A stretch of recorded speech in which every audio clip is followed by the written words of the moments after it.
Let me try to give one category of a company that I think gets underestimated. So we're always, the question we always focus on is, can this be a monopoly? Can this become a monopoly?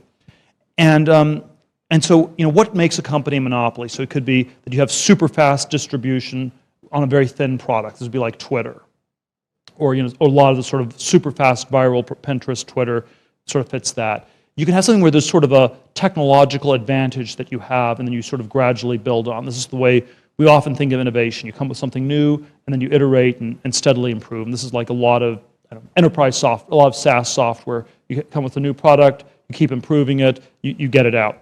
Occasionally, you have things where there's a really brilliant breakthrough. So this is like Bitcoin, or we don't have. That's actually a much less common modality. So most of it's always iterative improvement. Occasionally, it's brilliant breakthroughs. But a different kind of modality for innovation that I think we do very little and we don't even recognize as an important category is what I would describe as complex coordination, where you take a lot of different pieces and the challenge is to coordinate them into something new.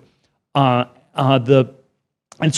is the thing that's maybe 180 degrees antithetical to the lean startup ethos. So it's complicated. It's this you have to get all the pieces together in just the right way, and I think this was on some level what really drove Apple as an innovation in the last as an innovative company in the last decade. When you have the biographies written on Jobs, it's always like he was like a real mean person, and it sort of yelled at people a lot. And this is sort of roughly the level on which we understand what happened. But it was you have to at least beg the question, why was it inspiring? And it was inspiring because there was this coordination where you're building. And so if you ask what was new about the iPhone, there was no single component that was new. It was just you pulled all these things together in just the right way, including the whole super complicated manufacturing supply line. And once you'd built it, this was actually super hard for people to replicate. You had an advantage for many years, and then you could get network lock-in terms of the app developer community or the brand or things like that. I think if you look at a company like Tesla or SpaceX, we're big in SpaceX, but let me use Tesla as an example.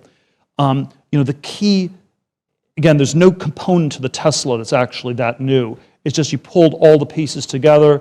You re-engineered the whole distributor network. You got that in, and it was this complex coordination that made it work.